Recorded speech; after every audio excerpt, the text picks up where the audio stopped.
Olá, minha gente, graças e paz do Senhor.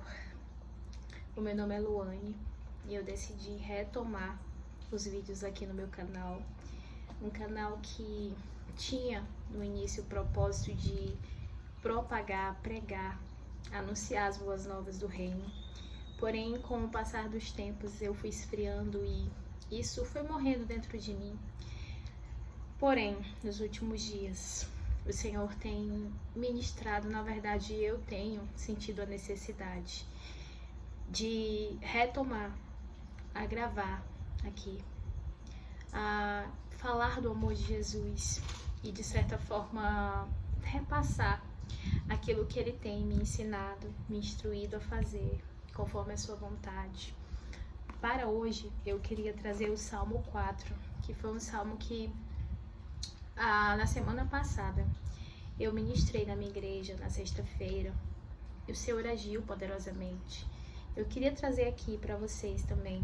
Eu não sei quem vai ouvir essa mensagem, para quem vai chegar, porém eu sei que no tempo certo você vai ouvi-la. Se for da vontade de Deus que chegue até você, vai chegar, não importa o tempo que leve. Hoje são 19 de maio de 2024, um domingo, primeiro dia da semana. Já acordei com muitas notícias ruins, infelizmente. Porém, eu sei que Deus é maior do que tudo isso que tem acontecido na nossa vida, do que tem acontecido no Rio Grande do Sul. Nós não temos as respostas de o porquê essas coisas estarem acontecendo, mas sabemos que Deus é maior do que tudo isso.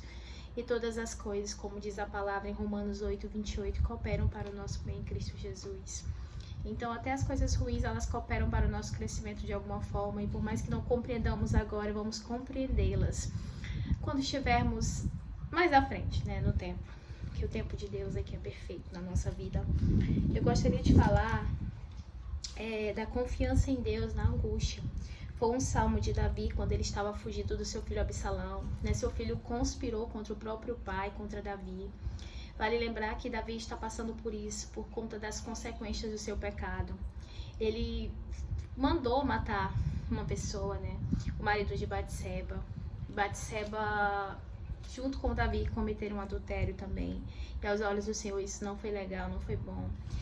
E aqui Davi sofre as consequências, e nesse salmo, do Salmo 3 até o Salmo 6, ele está falando da sua angústia, do seu desespero, mas ao mesmo tempo na sua confiança em Deus, mesmo diante de todas essas tribulações que ele tem enfrentado. O filho conspirou contra ele, tomou o trono dele, e ele teve de fugir às pressas ali, para não ser morto pelo filho, para que nada pior acontecesse. Então ele diz assim, no Salmo 4, versículo 1: Responde-me quando clamo, ó Deus da minha justiça, na angústia me tens aliviado. Tem misericórdia de mim e ouve a minha oração. Primeiro ele declara, ele diz: responde-me quando clamo, ó Deus da minha justiça. Na verdade, primeiro ele faz um pedindo que o Senhor o responda, porque o Senhor é o Deus da sua justiça. Depois ele faz uma declaração: na angústia me tens aliviado. Acredito eu que ele pensou assim: nossa, em outros momentos o Senhor me aliviou e nesse momento ele vai me aliviar também. É só mais um momento difícil que eu vou superar em Cristo Jesus. Assim, eu tô trazendo para o dia de hoje. Eu tô pregando no passado, mas trazendo para o dia de hoje, porque a palavra de Deus ela é atemporal. Ela não tem, todo tempo é tempo de a gente ouvir a palavra de Deus e de ela falar o nosso coração quando ele está aberto para isso, para ouvir, para entender a palavra, através do Espírito Santo. E ele fala: tem misericórdia de mim e ouve a minha oração. Mais uma vez ele pede: tem misericórdia de mim e ouve a minha oração. Primeiro ele pede, depois ele faz uma declaração que ele sabe que Deus tem aliviado na angústia, o seu fardo. Aí, versículo 2: ó homens, até quando tornareis a minha glória em vexame e amareis a vaidade e buscareis a mentira? Os homens tinham tornado a glória dele em vexame. Ele estava sendo acusado de coisas que ele não havia feito. Então acredito eu que ele estava angustiado. Porém, quando ele começou a orar, porque esse salmo aqui, ele retrata a alma do salmista Davi. Uma alma que estava angustiada, mas que mesmo assim mantinha a esperança em Deus, que tinha convicção de que Deus iria agir na sua causa, e Deus agiu. Então ele vai relatando, é uma oração intensa feita da sua alma para a nossa alma agora, porque nós temos vivido tempos angustiantes, difíceis, e nós nos questionamos, cadê Deus em tudo isso? Mas Deus continua olhando, Deus continua zelando por nós, por todos aqueles que confiam nele, que o amam, sabe? Deus é Deus e ele nunca vai deixar de ser, mesmo se as coisas piorarem na nossa vida, ele continuará sendo Deus. Mas o que vai mudar é a nossa confiança nele, é se nós realmente confiamos nele, se nós realmente depositamos toda a nossa convicção de que ele realmente vai agir no tempo certo, não no nosso tempo.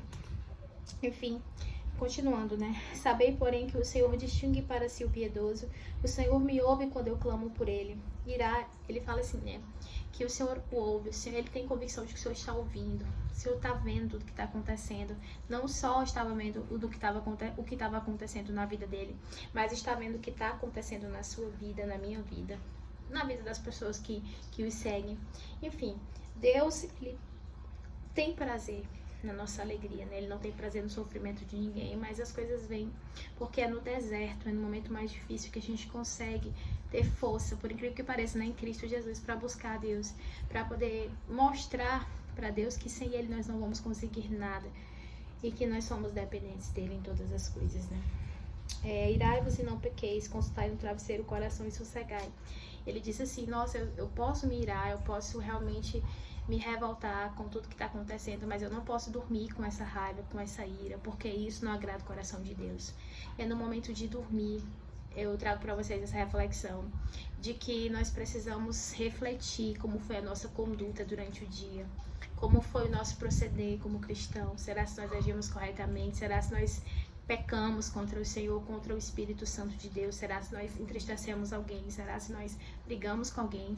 Se nós falamos algo que de fato não era para ter falado? É o momento de a gente refletir sobre tudo que aconteceu na nossa vida durante o dia. E é o momento da noite, né? Pra gente não dormir com raiva de ninguém. Até porque eu tenho aprendido também que não devemos ter raiva da pessoa que se levanta contra nós, mas é o inimigo, né, Satanás, que usa as pessoas quando elas dão brechas para realmente agirem contra nós. Porque o maior prazer dele é ver Jesus triste, é ver Jesus, sabe? Enfim, e quando ele mexe conosco, criação divina de Deus, né? Filhos amados do Senhor, ele entristece o Espírito Santo, porque ele tem mexido com quem Deus ama, né? Deus nos ama. Então ele não tem prazer no nosso sofrimento, mas ele permite para testar até onde vai a nossa fé, para nos provar, na verdade, né? Porque a palavra diz que nós somos testados pela nossa própria vaidade, pela nossa própria cobiça. Quando a gente consome o nosso desejo pecaminoso, a gente peca contra Deus.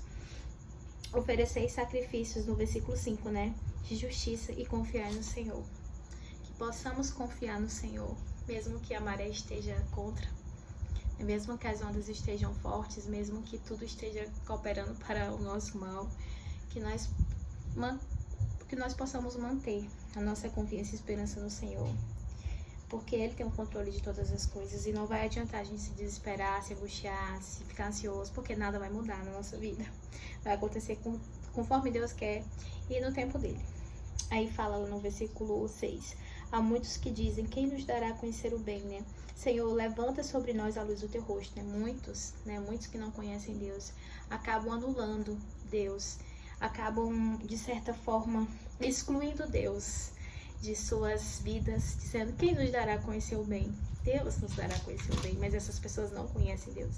Ele vai falando isso, né? Eles perguntam, eles questionam o tempo todo, quem nos dará a conhecer o bem? Como se estivessem realmente tirando Deus de suas vidas, como se Deus não existisse. Porque Deus é bom, né?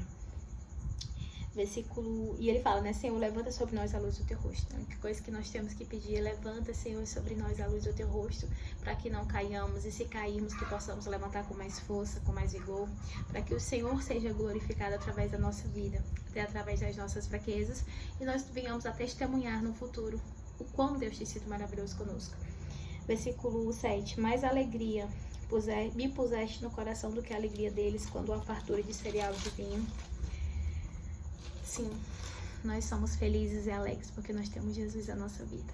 Jesus, ele tem sido tudo o que eu preciso, sabe?